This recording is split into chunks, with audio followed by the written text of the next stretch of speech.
आवाज मिल रही है आप लोगों को? नमस्कार आप लोगों को। नमस्कार। आ रही सर आवाज? हाँ नमस्कार सर। प्रणाम नमस्ते गुरुजी। गुरुजी। प्रणाम गुरुजी। नमस्ते गुरुजी। आ रही है आवाज, सभी आ रही है। नमस्कार, सभी को नमस्कार। प्रणाम गुरुजी। बिल्कुल। नमस्ते गुरुजी। नमस्ते नमस्ते। प्रणाम सर। जी जी रवि कुमार जी नमस्कार। आज कल तो क्लास नहीं ले पाया था, है ना। सुबह से शाम तक रात 9:30 बज गया फ्री। आज पहले फ्री हो गया था, 5 बजे ही फ्री हो गया था। मैंने सोचा कि आज दोनों बैच ले ही लें। तो ओम प्रकाश जी भी आ गए हैं, खुशी की बात है, ठीक है ना। और आप लोग भी ज्वाइन कर लिए हैं। सर नमस्ते सर, हम भी आ गए। तो पूरे प्रणाम। प्रणाम ब्रह्मदत्त। हम लोग नवम भाव तक लगभग समझ में आ गया है। 10म भाव को पढ़ेंगे। 10म भाव अपने आप में कार्य भाव है। अलग से हम लोग कार्येश और लग्नेश को पढ़ा करते थे, और 10म स्वयं कार्येश होता है। उसको अलग से किसी भी प्रकार के कार्येश होने की अलग से उपाधि प्राप्त नहीं है, वो कार्येश है ही।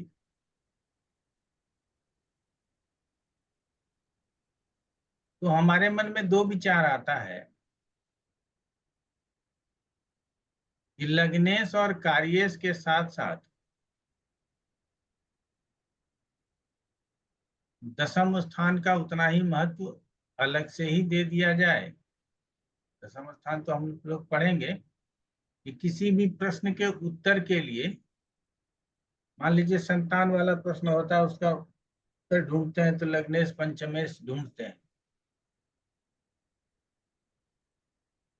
विवाह आदि, स्त्री प्राप्ति आदि के प्रश्न आते हैं तो सप्तम स्थान से उत्तर ढूंढते हैं। तो क्या उस समय दशम को भी देखा जाए? तो हम लोगों ने 4 केंद्रों का नाम पढ़ा है, स्थिति, वृद्धि, निवृत्ति और प्रवास। ये प्रवास का काम है, प्रवास का काम है आना जाना। तो इस क्रम में एक आप लोगों को छोटा सा टिप्स दे देते हैं कि कार्य सिद्धि के लिए, अब कार्य सिद्धि का मतलब है कि किसी भी प्रकार का कार्य,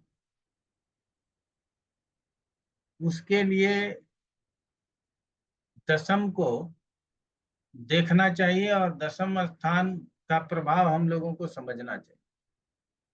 अगर हम लोग दशम को देखते हैं और दशम स्थान के प्रभाव को समझते हैं तो हम लोगों को लगता है कि हम लोग प्रश्न शास्त्र में कुछ ठीक करेंगे। ये हमारा अनुमान है, अनुमान बाद में प्रमाण हो सकता है। ऐसा कहीं नहीं लिखा गया कि आप पंचम के प्रश्न को हल कर रहे हो तो दशम स्थान को भी देखो, लेकिन केंद्र की चर्चा की गई है और चारों केंद्रों में सबसे बलवान केंद्र दशम ही होता है और कार्य सिद्धि के लिए दशम स्थान को ही देखा जाता है। तो किसी भी प्रकार का कार्य सिद्धि के लिए क्या हम लोग दशम स्थान देख सकते हैं? अनुराधा जी जवाब दीजिए। देख सकते हैं गुरु जी। आपके मन में क्या लगता है, आपको विचार क्या आता है कि ऐसा मानना चाहिए या नहीं मानना चाहिए? गुरु जी मानना चाहिए। थोड़ा आज हम थोड़ा डिस्टर्ब हैं, क्लास में थोड़ा शांत बैठना चाहिए। आज हमारे छोटे चाचा जी का देहांत हो गया, हम कल जा रहे हैं। क्षमा चाहेंगे गुरु जी, क्लास जरूर अटेंड करेंगे पर प्रश्न उत्तर नहीं दे पाएंगे। कोई नहीं, धैर्य, हमारे धैर्य का धारण करना ही, धैर्य धारण करना ही सबसे बड़ा चीज होता है। और शास्त्र कहता है कि जो चले गए उनके लिए आंसू बहाने से मतलब हो जाता है कि उनके लोग दुखी हैं, उनको शांति नहीं मिलती, ऐसे लोग कहते हैं।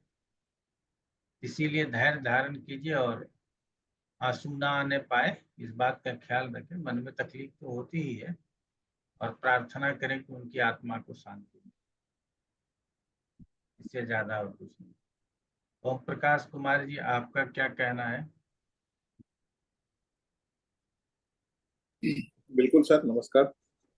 पहले तो आप मेरी तरफ से भी मैडम को बहुत बहुत हम उनका सांत्वना का प्रार्थना करते हैं और भगवान से मनाते हैं कि वे दिवंगत आत्मा को अपने चरणों में स्थान दे। कहा गया, हानि लाभ जीवन मरण यश अपयश विधि हाथ, ये किसी के हाथ में है नहीं और हम सब लोग का अंतिम स्थिति यही है।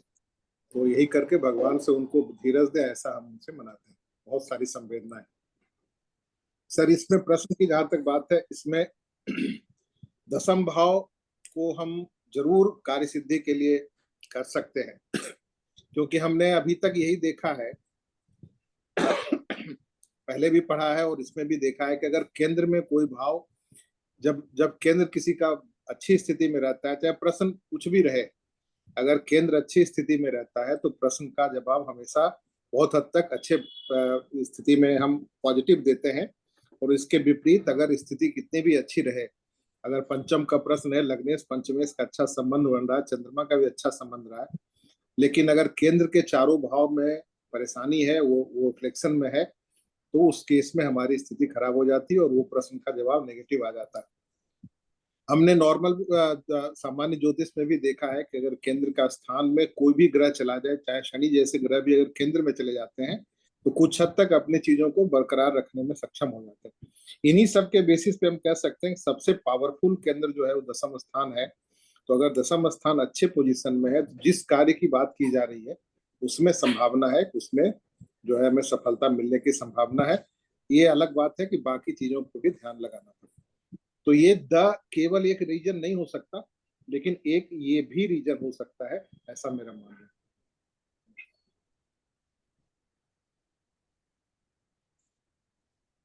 संजीना नरूला।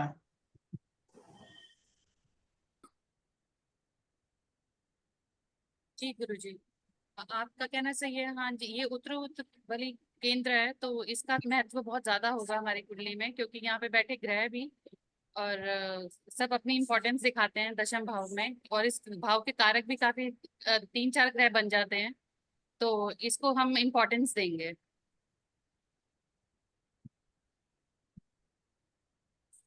भारती बब्बर अनेजा।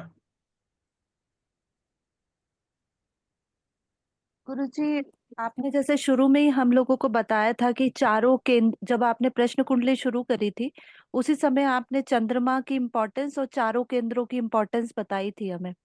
और आपने हमें पराश्री में भी पढ़ाया है कि केंद्रीय प्रभाव होता है, तो और दशम सबसे उत्तरोत्तर बली है, और कोई भी ग्रह का केंद्रीय प्रभाव अवश्य होता है, तो कोई भी ग्रह फोर्थ में है तो केंद्रीय प्रभाव लेगा, सेवेंथ में है तो केंद्रीय प्रभाव लेगा। और वैसे भी ये प्रवास का स्थान है, क्योंकि चार ही भाव इंपॉर्टेंस माने गए हैं प्रश्न कुंडली में, तो हमें इस पॉइंट को ध्यान रख के भी देखना चाहिए, 10th को ध्यान रख के देखना चाहिए डेफिनेटली गुरुजी। ये नीलम। नमस्ते गुरुजी। गुरुजी, जो सबने अभी बोला मैं भी उसी बात से अग्री करती हूँ, बट एक बात जो मुझे याद आ रही है, जब आपने ये प्रश्न कुंडली और वर्ष कुंडली पढ़ाया था तो आपने बताया था यहाँ पर हम पराशरी से थोड़ा अपोजिट है, यहाँ पर लगन को ज्यादा बलि मानते हैं। उस बात में थोड़ा सा मुझे, या तो मैं गलत हूँ मुझे नहीं याद, बट मुझे जहाँ तक याद है आपने यही बताया था कि इसमें ये ताजिक थोड़ा सा अलग है, वो लगन को ज्यादा बलि मानता है। और बट हाँ, बाकी सारे रूल के हिसाब से जो मुझे जहाँ तक अभी आपकी क्लास के रूल याद आ रहे हैं, तो केंद्र को भी हमें महत्ता देनी चाहिए। और ये 10वें में बैठे हुए ग्रह, जैसे हमने हर जगह जब भी कोई किसी ग्रह को पढ़ा, केंद्र के बैठे हुए ग्रहों को भी देखा, और उनकी एक दूसरे पे, जैसे 7वें में बैठा था उसकी लगन पे दृष्टि पड़ती है, 10वें में बैठा है उसकी दृष्टि फोर्थ पे पड़ती है। तो उन सब के हिसाब से देखते हुए हमें दशम, ऊपर से कर्म का स्थान भी है, तो अगर हम कर्म की बात करें किसी कार्य की सिद्धि होने की, तो हमें उसको भी देखना चाहिए, और साथ में देखते हुए अदर रूल्स को, जो आप अभी नए और रूल बताएंगे उनको भी देखेंगे। हमने ये बताया हुआ है कि लग्न का महत्व प्रश्न के दृष्टिकोण से बहुत ज्यादा है। अच्छा, यहाँ हाँ या ना का जवाब प्रभाव उस प्रश्नकर्ता के ऊपर नहीं पड़ेगा, लेकिन हाँ या ना का जवाब सुनने वाला प्रश्नकर्ता ही है। हमारे बेटी की शादी होगी या नहीं होगी, पंडित बताएगा होगी तो, और नहीं होगी तो। ये दोनों का जवाब सुनने वाला जो प्रश्न करता है, तो यहाँ सुनने वाला प्रश्न करता है, और उसी को 90% केसेस में लग्न से ही उसको समझा जा सकता है, उसको देखा जा सकता है। जिस तरह से कि पराशर में जाते हैं हम लोग, और हर एक प्रश्नों का शुभ या अशुभ फलों का प्रभाव लग्न को जाता है, तो इसीलिए लग्न का अच्छा होना जरूरी है, ताकि वो हर परिस्थितियों में सम रह सके और आगे किसी भी प्रकार के संघर्ष के लिए तैयार रहे। आज एक विषय, कई विषय आजकल मन में आ रहे हैं, कोशिश होगा जब मैं वापस दिल्ली पहुंचता हूं, कोशिश होगा उन विषयों के ऊपर अलग से भी चर्चा करने की। हम हमेशा कहते हैं कि बलवान भाव, क्या आप लोगों को देखते होंगे कि अगर मेरे धन स्थान में इतना दम है कि कोई 1 करोड़ हमसे मांगे तो हम दे सकें, या फिर इतना दम है कि 1 लाख में ही हमारा दम निकल जाएगा, इससे ज्यादा नहीं दे पाएंगे। ठीक है। इसका अर्थ ये होता है कि किसी भी भाव का फल उस भाव के बल के ऊपर निर्भर करता है। और हम ये भी कहते हैं कि उस स्थान में बैठा ग्रह उस भाव का फल करता है।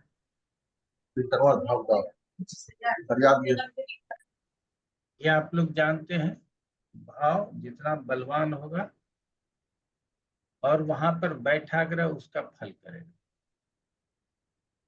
अब कहा जाता है, आज आप लोग यहाँ सीखिएगा, हम आज लोगों को यहाँ ये बात की भी चर्चा करेंगे।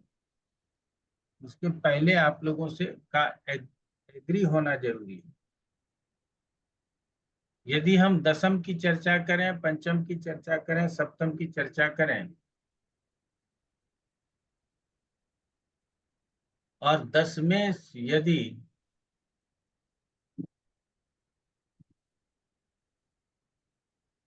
भाग्य स्थान में बैठा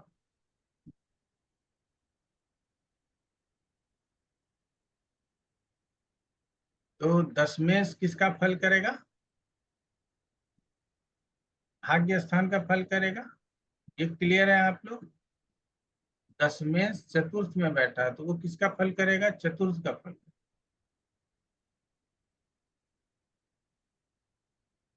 चतुर्थ का फल करने के लिए तो वो तैयार है, लेकिन तब वो चतुर्थ का फल अच्छा करेगा जब चतुर्थेश अच्छे स्थिति में हो, चतुर्थ अच्छे स्थिति में हो, चतुर्थ भाव बलवान हो। यदि चतुर्थेश ही 8वें 12वें में चला गया हो, अशुभ ग्रहों से दृष्ट होकर के हो गया हो, तो भाग्य चतुर्थ में जाकर के भी कितना अच्छा फल कर देगा। आप लोग सोचिएगा, हमने कई बार पढ़ाया हुआ है कि भाग्य जिस स्थान में जाएगा उसकी वृद्धि करेगा, लेकिन यदि भाग्येश वहां गया लेकिन उसका स्वामी उसका हाल बुरा है, वो 8वें 12वें में गया हुआ है, अशुभ ग्रहों से दृष्ट है, युक्त है, राहु केतु संयुक्त है, तो अब भाग्येश चतुर्थ का फल अच्छा कर पाएगा, हाँ या ना?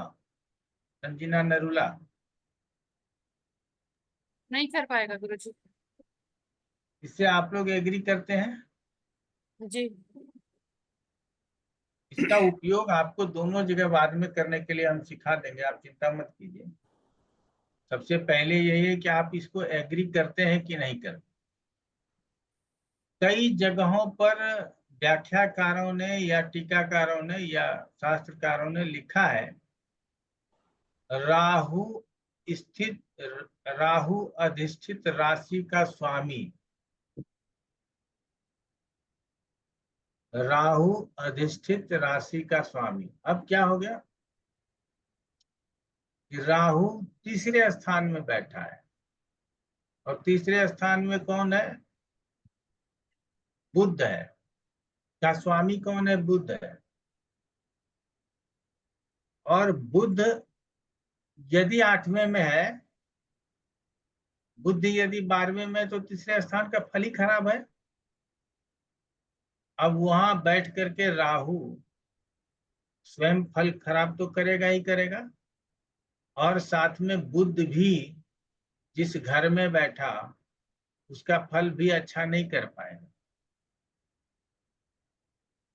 इसमें भी एक संबंध लोगों को समझना चाहिए,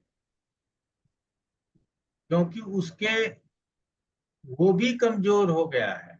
अगर वो भी बलवान होता, वो कमजोर कैसे हो गया कि उसके घर में राहु जो है वो बैठ गया है, या शनि बैठ गया है, या मंगल बैठ गया है, या शनि मंगल की दृष्टि हो गई है।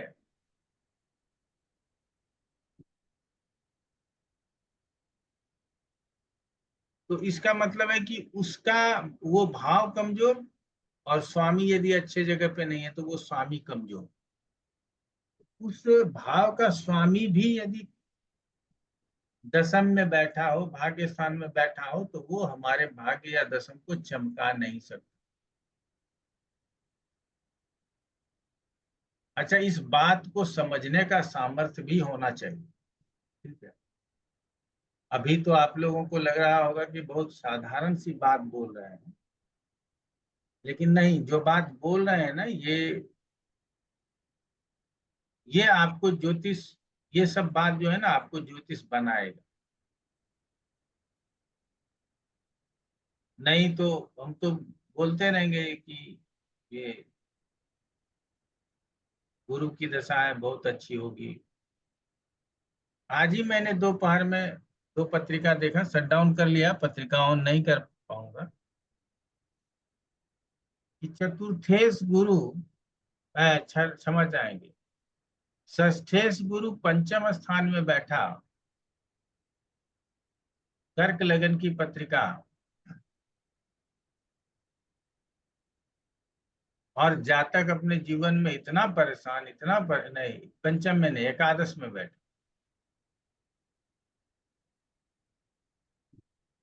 इतना परेशान है कि विचार ही नहीं किया जाता। और अधिकांश फल छठे का कर रहा है। जातक ने ऋण ले लिया है, बहुत जो भी कमाता है वो पैसा सारा का सारा इंटरेस्ट में पे कर रहा है, और दशा गुरु की है। एक तो ये है, और दूसरा गुरु के साथ चतुर्थ स्थान में बहुत सारे ग्रह बैठे हैं, 4 ग्रह चतुर्थ में बैठे हैं। तो ये चारों एकादश स्थान से षडाष्टक बना लेते हैं, एक ग्रह छठे में जाकर के बैठे हैं, वो भी षडाष्टक बना लेता है, तो 5 ग्रह षडाष्टक बना लेते हैं। एक तो षष्ठेश गुरु, ऊपर से एकादश में अच्छे स्थिति में होने के बाद षडाष्टक की स्थिति अधिक ग्रहों के साथ हो जाने के कारण वो जातक गुरु भाग्येश की दशाओं में भी तरक्की नहीं करता। लोग क्या बोलते हैं, भाग्येश की दशा आने वाली है, एकादश में बैठा है, लाभ ही लाभ है, चकाचक, कोई प्रॉब्लम नहीं है, आगे बहुत अच्छा। तो ऐसा बोलने से हम लोगों को आगे बचने की जरूरत है। तो यहाँ तक आप लोगों ने समझ लिया। अब आगे हम चैप्टर को लेकर के बढ़ेंगे। हम जहाँ तक पढ़े थे वो था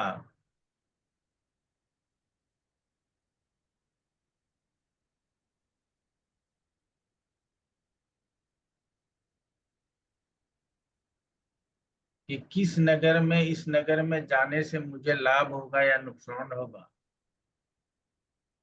इस प्रश्न में द्वितीय लग्न में हो, बकरी हो, तो वहां ठहरना नहीं होता। लग्न धनेश अधिचारी हो तो अधिक दिनों तक वहां नहीं ठहरना चाहिए, कार्य सिद्धि नहीं होती। धनेश नवम एवं तीसरे स्थान में हो तो कार्य सिद्ध करके अपने घर को जाए। ये वाला चीज हम लोगों ने पढ़ लिया था। यदि धनेश पाप ग्रह से युक्त होकर सप्तम राशि में हो तो रास्ते में विघ्न बाधा आती है। यदि चौथे स्थान में पाप युक्त धनेश हो तो रास्ते में किसी से झगड़ा हो जाता है। हमको लगता है कि ये वाला हम लोगों ने पढ़ लिया। अब आगे कहता है कि राज्य संबंधी प्रश्न हो तो हमारे प्रश्न का जवाब देने का तरीका क्या होना चाहिए, और क्या क्या चीज हमको देखने की जरूरत है। अब राज्य संबंधी प्रश्न हमारे पास कैसे आएगा, पहले तो ये समझना। क्यों? क्योंकि अब तो राजा वाला सिस्टम है, नहीं तो हमको राज्य प्राप्त होगा नहीं होगा।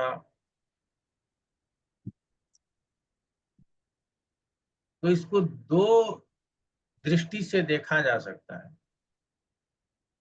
पहला दृष्टि है कि राजा नहीं है लेकिन राजतुल्य लोग हैं। लोकतंत्र में भी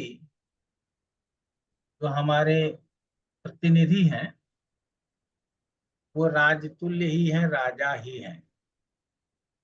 एक तो उन प्रतिनिधियों के प्रश्नों का उत्तर इस विधा से देंगे जिस विधा की हम अभी चर्चा करेंगे। दूसरा, राज्य का प्राप्त होना अर्थात जीवन में अस्थायित्व का प्राप्त होना, इन जनरल पत्रिका पर ये बात लागू कर रहे हैं। नौकरी नहीं है फिर भी अस्थायित्व है, क्यों? 100 एकड़ जमीन है, डेयरी फार्म अपना खोल रखे हैं, ट्रैक्टर अपना खेती कर रहा है, हम सुखी हैं, हमको इसी में आनंद मिल जाता है, इसी में कोई दिक्कत नहीं होती। दूसरा है कि हमने allied service, NEET, triple E, ऐसे जो बड़े बड़े कंपटीशंस होते हैं उसको निकाल करके अपने जीवन को सुरक्षित कर लिया है कि हम बड़े डॉक्टर बनेंगे, बड़े इंजीनियर बनेंगे, बड़े आईएएस आईपीएस बनेंगे। तो उनको भी एक साम्राज्य प्राप्त हो जाता है, वो किसी न किसी साम्राज्य के अधिकारी हो जाते हैं। तो उन लोगों के भी संबंध में राज्य संबंधी प्रश्नों का उत्तर दिया जा सकता है। तो वर्तमान समय में सिद्धांत का प्रयोग कहाँ किया जाए ये जानना सबसे ज्यादा जरूरी है। यह आप लोगों ने समझ लिया कि ये कहाँ से जाना जाएगा। तो बहुत साधारण शाही लेख है, आप लोग जानते हैं कि लग्न का स्वामी या चंद्रमा लग्न में हो और दशमेश के साथ इस्तेमाल करे और मित्र दृष्टि हो तो अपने कुल के अनुसार राज्य प्राप्त हो।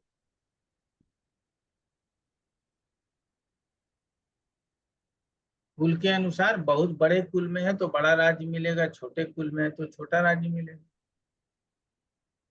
अगर आप आईएएस आईपीएस खानदान में हैं तो आप आईएएस आईपीएस का एग्जाम क्रैक कर लेंगे, और आप साधारण परिवार में हैं तो बैंकिंग, एसएससी ये सब आप क्रैक करेंगे। यहाँ पर आपका तो कुल के अनुसार, अब कुल को किस तरीके से आप लोग समझेंगे वो आप लोगों के ऊपर डिपेंड करता है।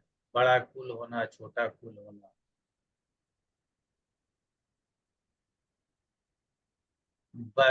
बड़ा अच्छा लगता है, लोग बोलते हैं कि सब समान हो जाएंगे, समझ रहे हैं। और हम अपने से समान हो जाए इसके लिए हमने बहुत परिश्रम भी किया, इसके लिए हमने किताब लिख डाले, इसके लिए हमने सोशल चेंज के लिए कई कार्य कर डाले। लेकिन रियल में उस कॉलोनी में चले जाओ जिसमें एससी एसटी के लोग रहते हैं,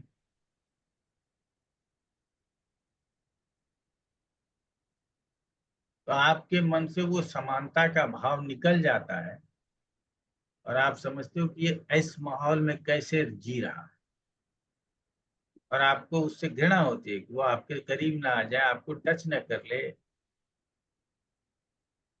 ठीक है ना? एक तरह का आपके मन के अंदर ना कोलाहल पैदा होता है कि यहाँ से जल्दी से निकल ले। ये रियलिटी है, ये मैं नहीं कहता कि मेरे मन में तो होता ही होता है, मैं इस बात को स्वीकार करता हूँ कि अब रियल में जो विकास से दूर है, बहुत दूर है। अच्छा, झुग्गी झोपड़ी बना के रखते हैं तो सरकार जो है, आप लोगों ने कई बार सुना होगा जेजे कॉलोनी, ठीक है, जब उसका विस्थापन कराते हैं उसको जे कॉलोनी में बसा देते हैं। और जे कॉलोनी में क्या है, एक ही कमरा है, उसी में लेटरिन बाथरूम भी है और किचन भी है। अगर लेटरिन बाथरूम टूट गया तो वो पड़ोस में बोतल लेकर के अपना शौच का व्यवस्था कर लेता है। वो किसी तरह से उस कमरे में रह लेता है। शुरू में आपने पानी का व्यवस्था कर दिया, बाद में उसके सारे टोटी टूट गए, ना उसको ताकत है कि वो फिर से टोटी लगवा सके, वो पाइप से पानी ले लेकर के नीचे का पानी ऊपर ऊपर का, मतलब वो जीवन को, अपने जीवन को एक जे कॉलोनी का आप फ्लैट देने के बाद भी उसके जीवन को नरकीय बना देते। आप स्टील विंडो लगा करके देते हो, उसका शीशा टूट जाता है तो उसमें वो कपड़ा टांग देते, के पास वो शीशा लगाने का सामर्थ्य नहीं। जब आप ऐसे जगहों पर रियली में गुजरते हो तो आपके मन में बहुत अच्छा भाव आता है, ये हम नहीं समझ। तो बड़े छोटों का भेद होता ही होता है, ऊंच नीच का भेद होता ही होता है। और डिस्क्रिमिनेशन की बात जो हो रही है वो बिना कहे डिस्क्रिमिनेट किया जाता है, हो जाता है। हम इस बात को मानते हैं, नहीं होना चाहिए। इसके लिए बहुत प्रयत्न की जरूरत है, बहुत प्रयत्न की जरूरत है। और इसमें एक लोगों को प्रयत्न करने की जरूरत नहीं है। इसमें जो जो इसके उत्थान के लिए कार्यरत हैं, जिनके पास इनका पावर है कि हम इसके उत्थान का कार्य करेंगे, और दूसरा वो जिसका उत्थान होना है वो भी उसके साथ साथ आगे बढ़ने का प्रयास करे, तब जा करके उसका उत्थान हो पाएगा। और हम अपने जीते जी तो उसका उत्थान नहीं देख पाएंगे। हमारी आगे 2-3 पीढ़ियां भी यदि देख ले और गांव समाज में, तो उसका नाम दे दिया जाता है डोम टोली, चमर टोली, मुसहर टोली, समझ रहे हैं ना। तो और उसी टोले की मैं बात कर रहा हूँ। तो कुल के अनुसार अब हम उसी कुल की बात कर लेते हैं। तो आप कुल परंपरा में नीचे से लेकर के ऊपर तक जाएंगे, अपने कुल के अनुसार ही वो अपने जीवन में आगे बढ़ेगा और तरक्की प्राप्त करेगा। तो जैसा प्रश्न है वो जिस कुल में हो उसके अनुसार हम लोगों को जवाब दे दें। यहाँ तक हो गया। अब कहा जा रहा है यदि लग्नेश दशम में और पाप रहित दशमेश लग्न में हो तो चिंतित राज्य व सुख की प्राप्ति। लग्नेश दशम में पाप ग्रह से रहित और दशमेश लग्न में हो तो चिंतित राज्य व सुख की प्राप्ति होगी। चिंतित राज्य का मतलब है कि आप उस राज्य की चिंता करेंगे और आप चिंता करके उसको आगे बढ़ाएंगे और उसके बाद अपने राज्य में सुखी रहेंगे और जनता को भी सुखी करेंगे। यदि लग्नेश दशम स्थान में स्थित शुभ ग्रह के साथ इत्तेसाल करता हो, सिर्फ इत्तेसाल करता हो, कहाँ, दशम स्थान में, तो भी राज्य प्राप्त हो जाएगा। आगे कहता है मंद ग्रह, मंद गति करने वाले ग्रह पाप ग्रह से पीड़ित हो। तो एक मंद गति करने वाला ग्रह शनि तो स्वयं भी पाप ग्रह है। दूसरा मंद गति करने वाला ग्रह मंगल भी पाप ग्रह है। राहु केतु भी मंद गति कह सकते हैं। शाम नो जान लो अगर आधा घंटा लाना 15 मिनट उठे लगने।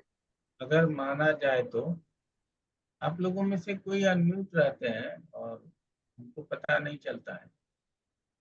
कोशिश कीजिए आप लोग म्यूट रखने का, थोड़ा सा हम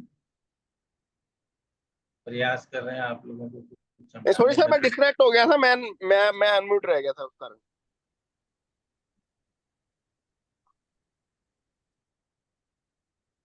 तो आप लोग मंद गति वाले को जानते ही हो। अब कहता है कि वो ग्रह पाप ग्रह से पीड़ित हो तो राज्य प्राप्त होकर भी नाश हो जाता है।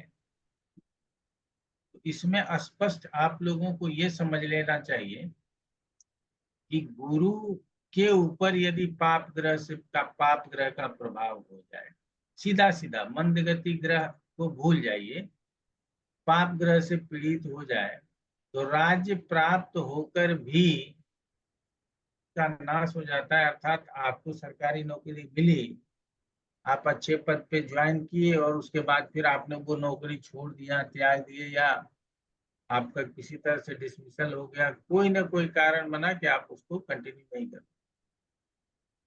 तो इसको बोलेंगे राज्य प्राप्त होकर के भी उसका नाश हो जाना, उसका प्राप्त नहीं होना। अब कहा जा रहा है कि यदि लग्नेश और दशमेश चौथे स्थान में हो और उस पर पाप ग्रह की दृष्टि हो, तो अपवाद, और शुभ ग्रह की दृष्टि हो तो कीर्ति। अब ये अपवाद का मतलब यहाँ पे समझने की जरूरत है। या अपवाद शब्द का जो प्रयोग किया गया है वो क्यों किया गया है कि यदि चतुर्थ स्थान में लग्नेश और दशमेश है तो इसका मतलब है कि वो वृद्धि स्थान में है तो अच्छा है, लेकिन यदि वो पाप ग्रह से दृष्ट हो जाएगा तो यहाँ पे अपवाद स्वरूप ही उसको राज्य की प्राप्ति नहीं हो सकती है, ऐसा कहेंगे, जबकि दोनों का साथ होना राज्य प्राप्ति का सूचक है। लेकिन पाप ग्रह से प्रभावित हो जाए तो हम लोगों को ये समझ लेना है कि ऐसे स्थिति में उसको राज्य की प्राप्ति नहीं होगी। उसी तरह से यदि शुभ ग्रह से दृष्टि हो जाए तो फिर नहीं होने का सवाल ही नहीं होता, उसको राज्य की प्राप्ति भी होगी और उसका कीर्ति भी होगा। कीर्ति का मतलब होता है यश, फैलना, यशस्वी होना।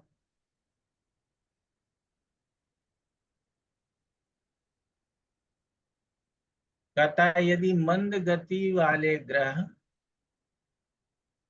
बलवान हो और पाप ग्रह का योग न हो, चंद्रमा बलहीन हो, शनि बलवान हो, तो भ्रमण करने से राज्य की प्राप्ति होती।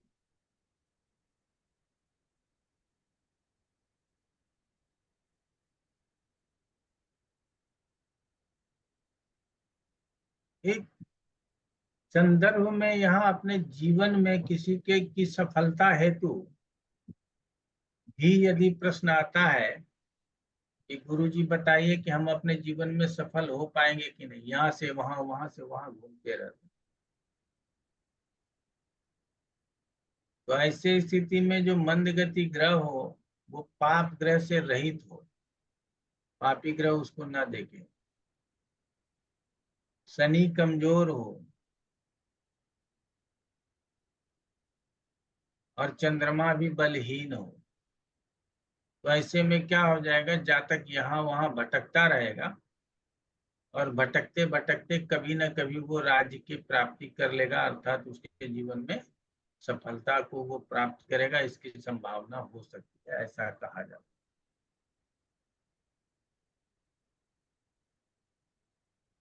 कहा गया कि लग्न का स्वामी अपने घर में हो, उच्च राशि में हो, मंगल हो तो राज्य का लाभ होता है। तो पहले अन्य ग्रहों की बात कर दी गई, फिर मंगल की बात कर दी गई। लग्नेश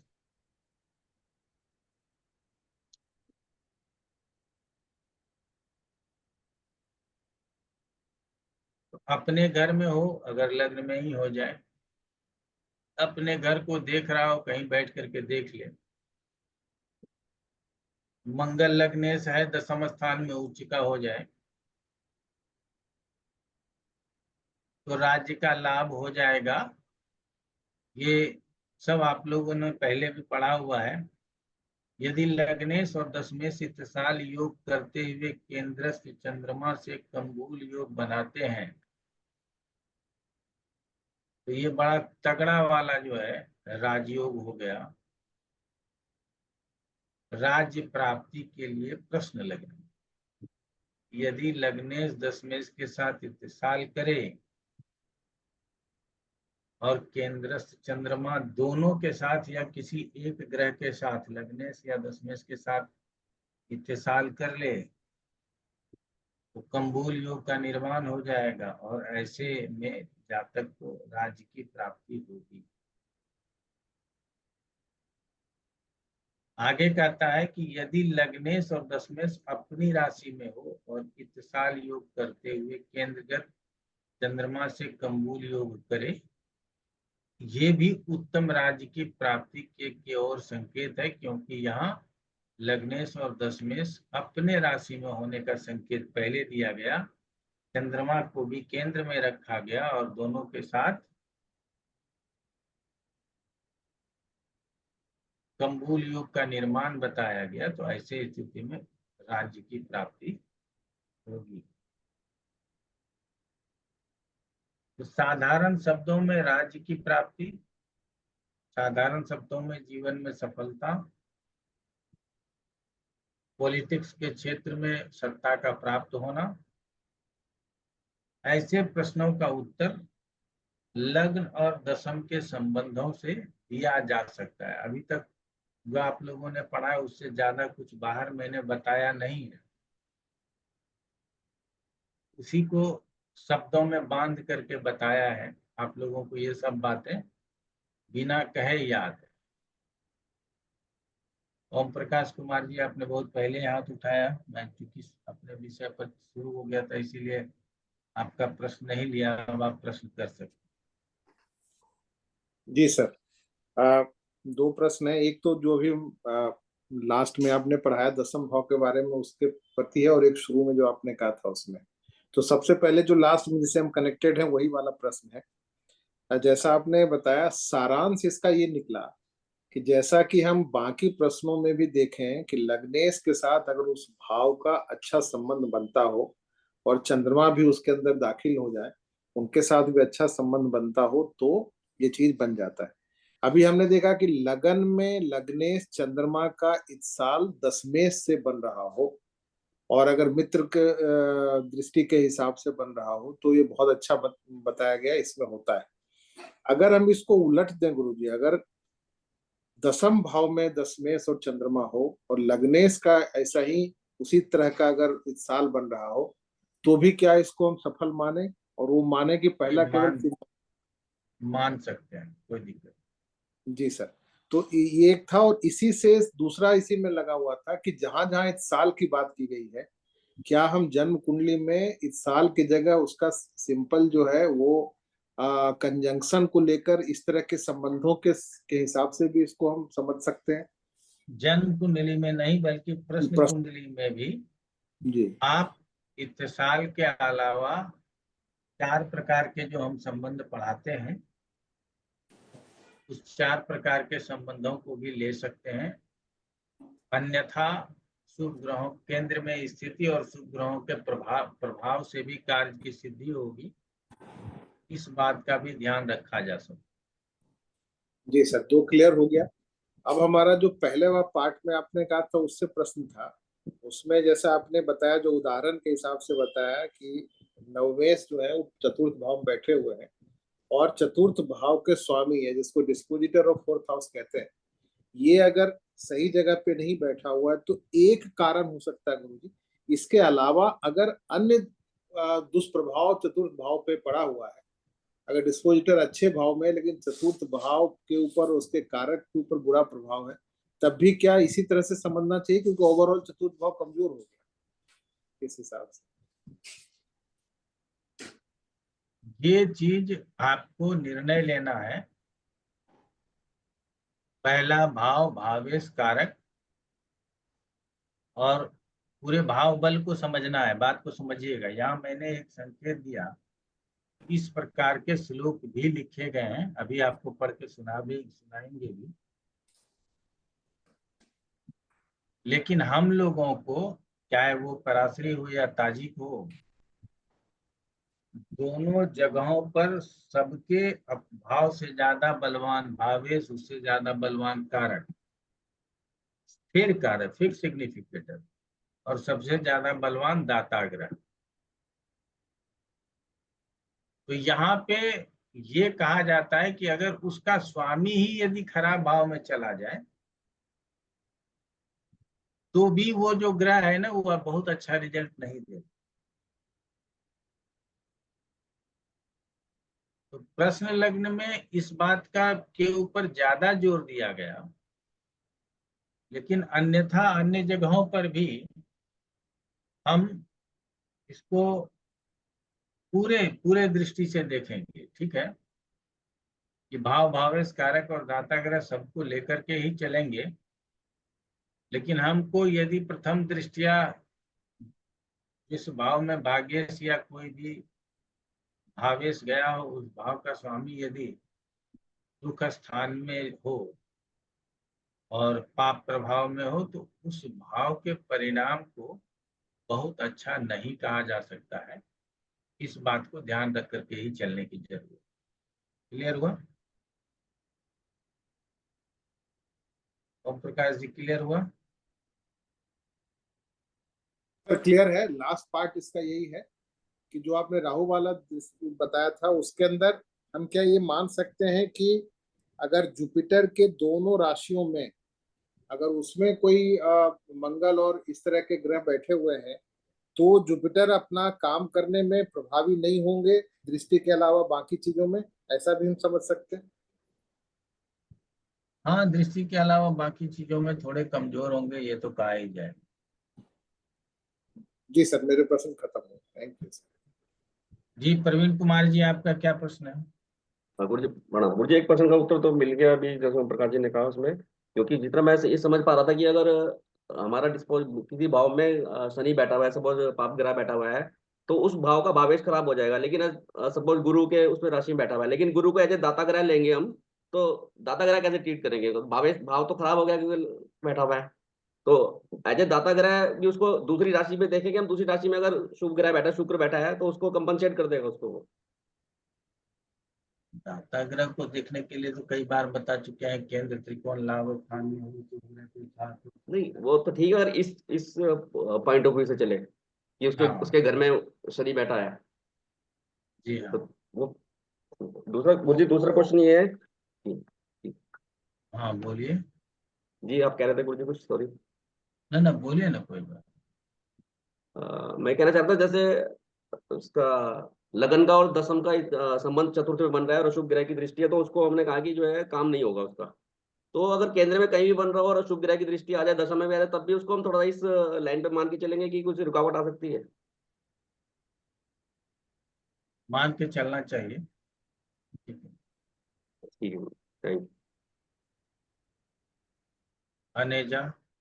गुरुजी, थोड़ा सा कॉन्सेप्ट आपसे फिर से क्लियर करना चाह रही थी। वही भाव बल और भाव फल पे शायद हम इस पे हर बार अटक जाते हैं, इसीलिए आपसे पूछ रहे हैं कि सपोज करो गुरुजी कि मंगल है, वो धन भाव को देख रहा है, अष्टम में बैठा हुआ है, उसके साथ गुरु भी है, तो सेकंड भाव से रिलेटेड अच्छे रिजल्ट मिल रहे हैं।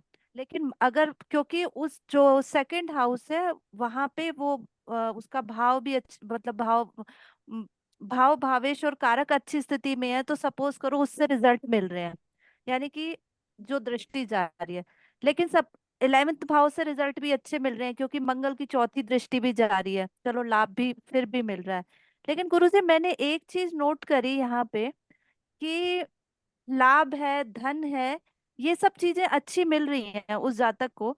लेकिन प्रॉब्लम ये आ रही है कि जैसे 11th हाउस से बड़े भाई बहनों का सुख देखा जा रहा है, वो नहीं मिल रहा, लेकिन लाभ मिल रहा है, यानी कि सजीव चीज ज्यादा प्रभावित हो रही है मंगल की दृष्टि से बजाय निर्जीव चीज के। लाभ मिल रहा है, थर्ड हाउस को देख रहे हैं तो छोटे भाई का सपोर्ट नहीं मिल रहा। तो भाव में बल भी है, लेकिन सजीव चीज क्यों ज्यादा प्रभावित हो रही है बजाय निर्जीव चीज के? ये हमेशा हमने आप लोगों को बताता रहता हूँ कि जी। रिजल्ट समझना है हम्म। तो सजीव पर ही समझा जा सकता है कि वो भाव आपका कमजोर कितना है, ठीक है ना। क्योंकि कई लोगों को मैंने देखा है, कई लोगों को सीधा पूछा है, गुरु पीड़ित है तो सीधा पूछता हूँ पुत्र नहीं है क्या, वो मान लेता है पुत्र नहीं है। और ये जी। पूछूंगा कि धन नहीं है क्या, तो नहीं मानेगा, धन हो सकता है, जी। समझ रहे हो, पुत्र नहीं हो सकता। तो ओके। उसके ऊपर डायरेक्ट इफेक्ट सजीव के ऊपर ज्यादा होता है, हम हमेशा जानते हैं। धन होने में अब पुत्र का होना आपके इस जन्म का सफल होना जैसा कहा जाता है, जी। लेकिन धनी होना और महाधनवान होना और उसके बाद अंबानी या अडानी होना, बात समझो। जी। आजकल आज वो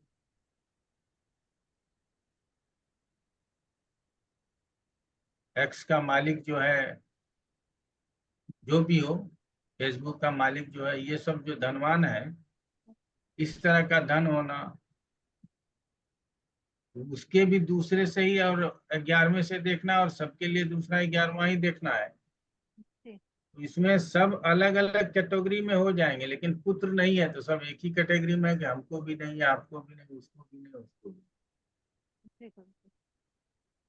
तो इसीलिए धन के अलावा अन्य जगहों पर हमको सेटिस्फेक्शन है, हम समझते हैं कि चलो इतना कम मिला काम चल जाएगा। लेकिन संतान के जगह पे संतान नहीं मिला, पुत्र नहीं मिला तो काम नहीं चलता। इसीलिए हम हमेशा कहते हैं कि सजीव के ऊपर प्रभाव ज्यादा दिख जाता है, बाकी चीजों के ऊपर प्रभाव उतना नहीं दिखता। इस बात को मानना चाहिए। आगे आप लोग और रिसर्च करेंगे तो समझ में आएगा। तो गुरुजी मतलब भावेश अगर अच्छे स्थान में नहीं है तो हम ये कहेंगे कि रिजल्ट उतना नहीं मिलेगा, लेकिन कारक अच्छी स्थिति में है, भाव पाप कर्तरी में नहीं है, तो हम कुछ रिजल्ट की कर सकते हैं गणना कि बिल्कुल बिल्कुल मतलब अकॉर्डिंग टू करेंगे कि कारक अच्छा है वो। बिल्कुल। हमने वो कह दिया कि हाँ हम हाँ। परसेंटेज निकालना तो नहीं जानते, जी। लेकिन इसी को कहा जाता है तारतम्य से रिजल्ट बताएं, ठीक है ना। जी। सब विषयों के ऊपर तारतम्य लगाएंगे फिर रिजल्ट बताएंगे। क्लियर हो गया। जी गुरुजी, थैंक यू। प्रवीण कुमार जी बताइए, आप क्या तो प्रश्न करना गुरुजी, चाह रहे हैं। तो इतने नटशल में ऐसे कह सकते हैं, अगर मंगल की अंतता से चल रही है और मंगल के घर में कोई अशुभ ग्रह बैठा, केतु बैठा, शनि बैठा, तो मंगल की शुभता और ज्यादा बढ़ जाएगी, बढ़ इस तरह जाना समझना चाहिए। चाहिए। बिल्कुल। Thank you. अब कहता है यत्र यत्र अर्चे लग्ने शस्त तत् पतिर शुभे गृहे तदा कार्यम न स्यादस्ते कष्टाद्यस मादृशा कटुकता कार्ये। लग्नेश जिस राशि में हो, गौर से सुनना भाई, लग्नेश जिस राशि में हो उसका स्वामी यदि अनिष्ट स्थान में हो तो कार्य नहीं होता है। यदि वह ग्रह अस्तंगत हो तो कार्य कठिनाई से होता है, और यदि दशम भाव शत्रु दृष्टि से दृष्ट हो तो कार्य में विघ्न होता। तो यहाँ आप लोगों ने जो हमने कहा कि लग्नेश जिस राशि में हो, भाव नहीं बोला है,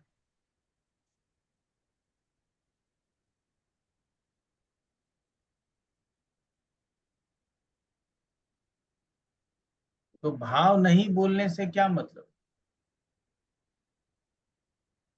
कि भाव का प्रभाव उसके स्वामी पर पड़ेगा। लग्नेश जिस राशि में हो उसका स्वामी अनिष्ट स्थान में हो तो कार्य नहीं हो। तो लग्नेश नवम में है और उसका स्वामी अष्टम में है, तो कार्य सिद्ध नहीं होगा। इसकी चर्चा हमने पहले ही विश्लेषण में कर लिया है आप लोगों के साथ, इसलिए इसको समझना सहज होना चाहिए आप लोगों के लिए।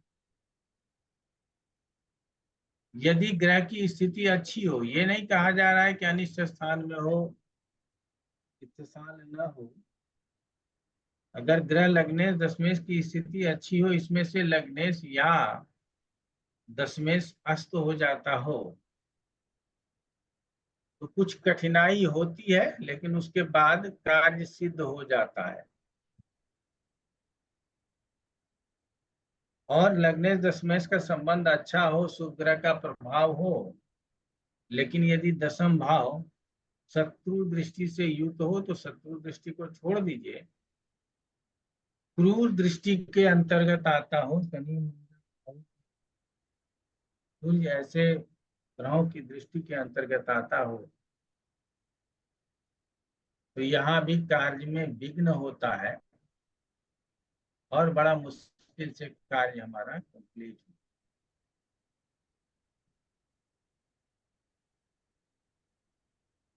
तो इस श्लोक का मीनिंग आप लोगों को यहाँ भी समझ में आना चाहिए और वहां भी समझ में होना चाहिए। कई लोग बोल देते हैं गुरु जी गुरु बैठा पर फल क्यों नहीं दे रहा।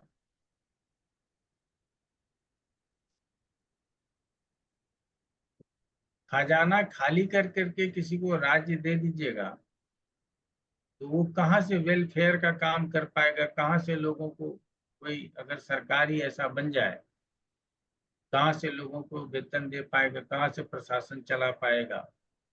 सबसे पहले वो किस चीज का इंतजाम करेगा, खजाने का इंतजाम करेगा। खजाना खाली और प्रधानमंत्री चाहे मोदी हो या मनमोहन हो, दोनों के लिए परिस्थितियां कठिन है। वो रिजल्ट देगा कहां, और यदि खजाना भरा हुआ हो तो दोनों रिजल्ट करेगा। तो इसीलिए कहा जाता है कि जिस स्थान में बैठा कोई ग्रह रिजल्ट देना चाहता है, जिस स्थान को देखकर कोई ग्रह रिजल्ट देना चाहता है, उस भाव में कितना ताकत है जो वो रिजल्ट को दे सकेगा, उसको जातक प्राप्त कर सकेगा। ये जान लेना ज्योतिष के जीवन में सबसे ज्यादा जरूरी है और इसमें सबसे ज्यादा कठिनाई होती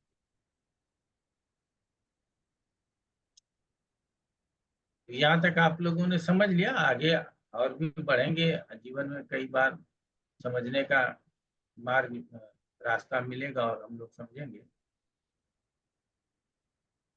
अब आगे कहता है राज्य प्राप्तो सत्याम यदि ते क्षति को अपि परिणतिं च तदा लग्नम शरीर कार्यम गृह कर्मास्तम नभस्य राज्यार्थम। आगे श्लोक को छोड़ देते हैं। अब यहाँ जो प्रश्न है वो है राज्य की प्राप्ति के बाद दृढ़ता के विषय में, कि राज्य प्राप्त हो रहा है तो आप कितने उत्साह से, कितने ताकत के साथ, कितनी ऊर्जा के साथ उस राज्य का भोग करेंगे, उस राज्य का उपभोग करेंगे, ये कहना है। ठीक है। कई लोगों को देखेंगे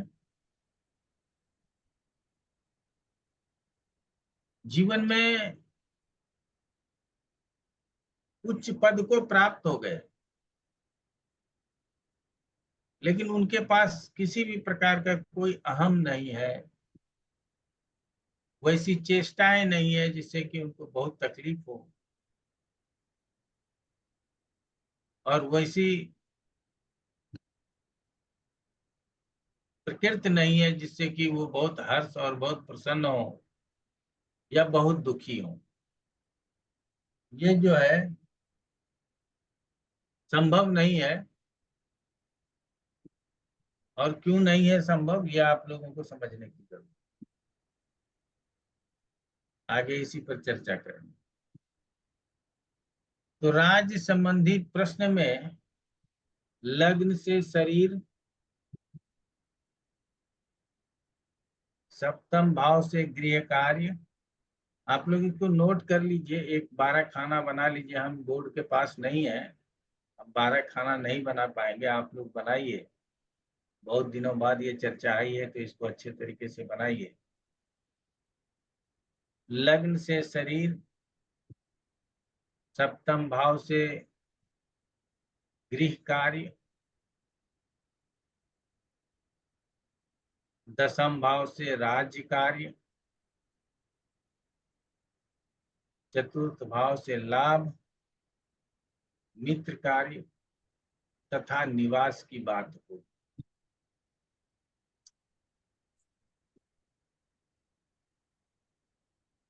तो क्या होगी कि लग्न से शरीर, सप्तम भाव से गृह कार्य, दसम भाव से राज्य कार्य, चतुर्थ भाव से लाभ, क्योंकि वो वृद्धि का कारक भाव है, मित्र कार्य तथा निवास की बात की जाएगी।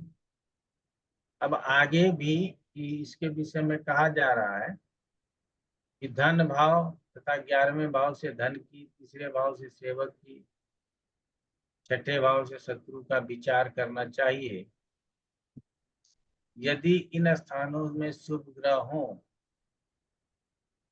तो शुभ फल, और पाप ग्रह हो तो अशुभ फल कहना चाहिए।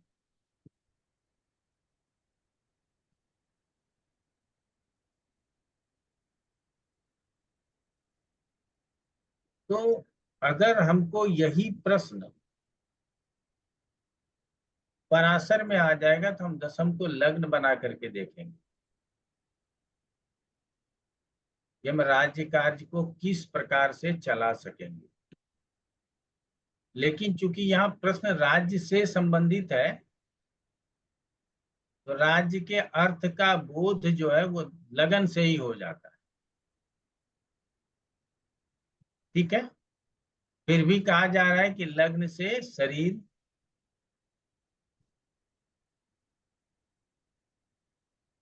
सप्तम से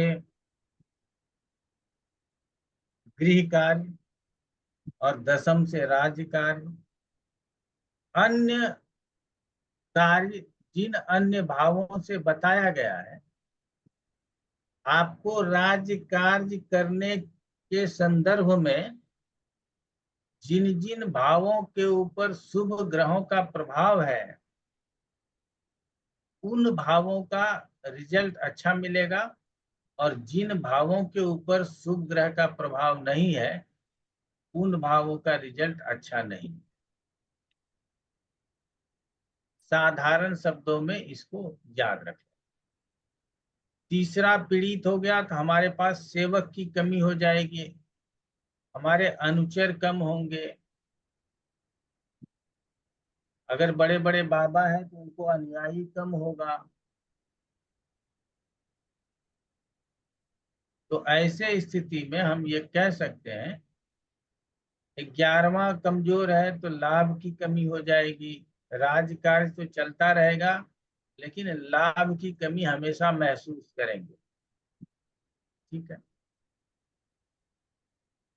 छठा कमजोर है तो राज कार्य तो चलता रहेगा लेकिन किसी न किसी से शत्रुता बनी रहेगी और आपको राज्य चलाने के लिए विदेशी बैंकों से कर्जा लेना पड़े। ठीक है,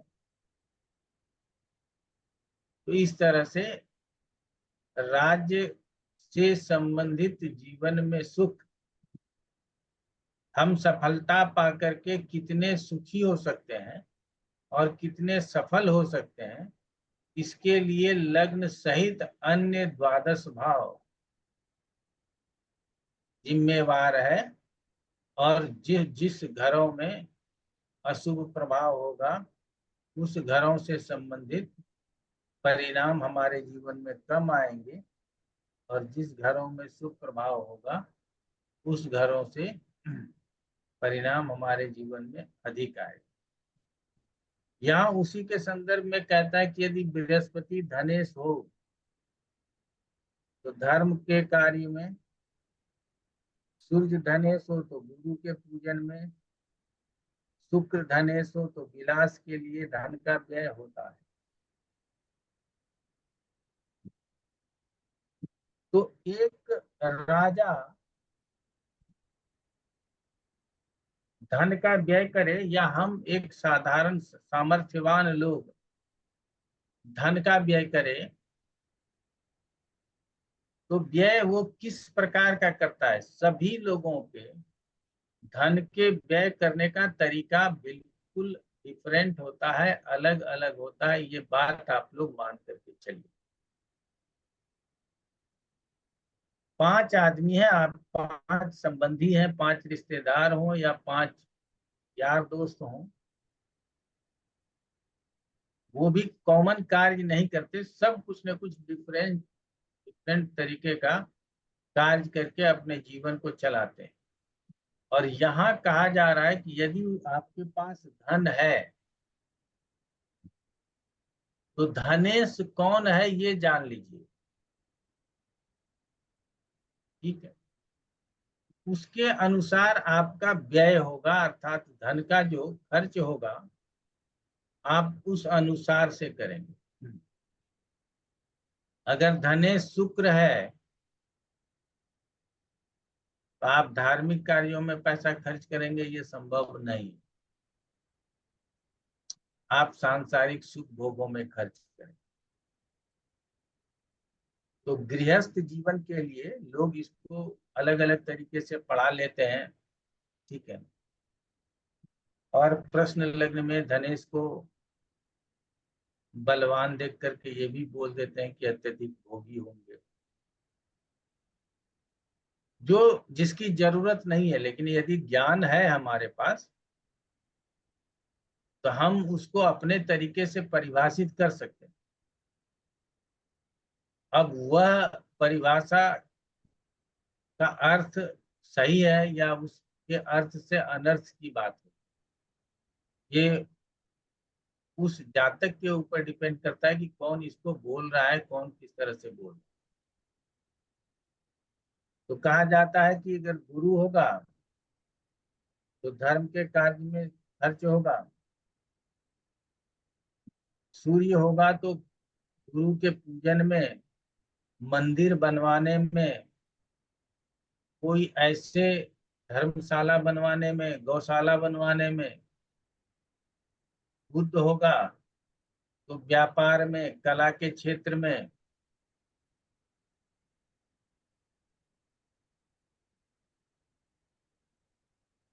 शास्त्र के क्षेत्र में, पढ़ाई लिखाई में, शुक्र होगा विलास के कार्य में, और शनि धनेश होगा तो मदर टेरेसा जिस कार्य को करती थी उस प्रकार के कार्य में आपका पैसा जाएगा। आप समझ गए बातों? अच्छा, ये सिर्फ धन स्थान के आप पर ऊपर लागू होता है ये जरूरी नहीं है। यदि शुक्र तृतीयेश हो तो हमारा भाई भी विलासी हो सकता है, इसको कहा जा सकता है। लेकिन हम हमेशा, चूंकि आप लोगों को सावधान करना चाहते हैं कि ये एक शब्द वाला ज्योतिष से बचना चाहिए। आपको बदनाम नहीं कर सके तो आपके भाई को बदनाम कर दो। तो हमेशा इस तरह के बातों से बचने की जरूरत है। अब आप उसको पूरा अध्ययन कीजिए और फिर बताइए। और जहां तक हमारे अपने प्रैक्टिस का प्रश्न है तो मैं सिर्फ प्रश्नों का उत्तर देता हूं, बाकी रहस्यों में गोता नहीं लगाता। मुझे बहुत बड़ा ज्योतिष नहीं बनना, मैं सिर्फ अपने क्लाइंट को, जो भी हमारे पास याचक या जातक आए, उनके प्रश्नों का मैं सही उत्तर दे सकूं, अपने आप को सिर्फ इस योग्य बनाना चाहता हूं। इस योग्य नहीं बनाना चाहता हूं कि जो मेरे जी में आएगा, हमारे पास ज्ञान है तो हम उसको अपने हिसाब से परिभाषित करके बोल दें। तो इससे आप लोगों को भी बचना चाहिए।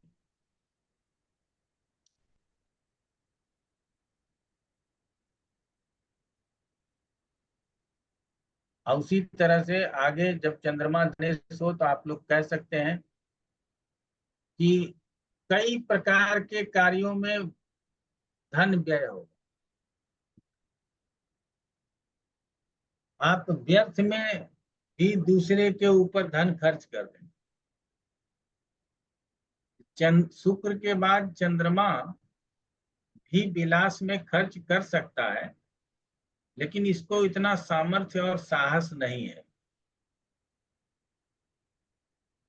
लेकिन अन्य ग्रहों के अपेक्षा दूसरों के ऊपर खर्च करने के लिए चंद्रमा ज्यादा उत्साहित रहता है। उसके बाद कहा गया है कि लग्नेश नीच स्थान में उपस्थित होकर बलहीन हो तो राज्य का नाश होता है। ये सब आप लोग जानते हैं। यदि कम्बूल योग हो तो कुछ शुभ फल भी प्राप्त होता है, यदि वह पाप ग्रह से आक्रांत हो तो सर्वथा अशुभ फल ही मिलता है। ठीक है, तो यहाँ तक हम लोगों ने समझ लिया, अच्छा है। आगे क्लास में इससे आगे समझेंगे। तो आज हमको लगता है कि 2-3 बातें यदि आप हमसे सीख लेते हैं और वो 2-3 बात यदि आप भूलते नहीं, ठीक है, तो क्या होता है कि आप बहुत अच्छा ज्योतिष कर सकते हैं। और इसीलिए कहते हैं कि भूलते हैं तो मुख्य बातों को याद रखिए, उसके बाद भी भूलते हैं तो हर किताब को पढ़ने का आदत रखिए। कौन सा चीज कहाँ मिलेगा उसको जानने का आदत रखिए, उस चैप्टर को के ऊपर पहुंच जाइए। ये करने से आप जल्दी से उस विषय को सीख सकते हैं। ओम प्रकाश जी बताइए क्या प्रश्न? सर इसमें प्रश्न ये है कि जो अभी जो सेकेंड हाउस की बात हम कर रहे हैं, तो सेकेंड हाउस धन अर्जित करने से इसका संबंध है जहां तक पराशरी का मामला है, और 12वां भाव से खर्चे की बात हम करते हैं। तो 10वां भाव में पार्ट ए है प्रश्न का कि हम स्थिति से का महत्व ज्यादा देते हैं। तो जनरली 10वां भाव में स्थित ग्रह एक तो हमें धन का कारण बताना चाहिए, बाकायदा धनेश के संबंध में पहला ए पार्ट है। बी पार्ट ये है कि अगर सेकेंड हाउस में सपोज वीनस है तो इनका आय का स्रोत वीनस होना चाहिए, ना कि व्यय का स्रोत होना चाहिए। तो ऐसा कुछ नहीं, है? नहीं, बात को समझिएगा। हमको यहाँ धन खर्च करने से मतलब है। हमारे पास धन है और हमको धन खर्च करना है। हमारा लग्न है, वो हमारा क्या बताता है? हमारा स्वभाव और प्रकृति बता देता है जी। उसी तरह से धनेश जो है धन खर्च करने की प्रकृति बता देगा। ठीक है, लाभेश लाभ की प्रकृति बताएगा कि धन कैसे जमा होगा, कैसे आएगा। उसके लिए आप लाभेश को ज्यादा तवज्जो दे सकते हैं। ठीक है, हमारे बैंक में बहुत लोगों को देखते होंगे कि धन है पड़ा हुआ, खर्च ही नहीं करता। वो सूर्य और गुरु वाले जातक ज्यादा होते हैं। ठीक है, तो यहाँ पे ओम प्रकाश जी हमेशा से कमाने की जो प्रवृत्ति होगी, धन का जो आगमन का तरीका होगा उसको 11th से, और धन है हमारे पास, हम इसको खर्च किस तरह से करेंगे वो सेकंड से। क्लियर हुआ? जी सर। सर कुंभ लग्न में तो कमाने वाला भी वही है, जोड़ने वाला भी वही है। हाँ तो कुंभ लगन में वैसा ही सोच लेंगे, क्या दिक्कत है। और ऐसे भी तो गुरु धन कमाने वाला होता ही है, गुरु को तो हम लोग धन कमाने वाला समझते ही है, इसीलिए कोई प्रश्न तो है नहीं, कोई प्रॉब्लम तो है नहीं। ठीक है। और इसको सर हम धनेश से ही देखें या धन स्थान में बैठे हुए ग्रह से भी देखें? हाँ, केवल धनेश से ये पार्ट देखें या धन स्थान में बैठे हुए ग्रह जो हैं वो सेकेंड हाउस पे ज्यादा इम्पैक्ट करेंगे, ऐसा नहीं है? वो दूसरा केस हो गया,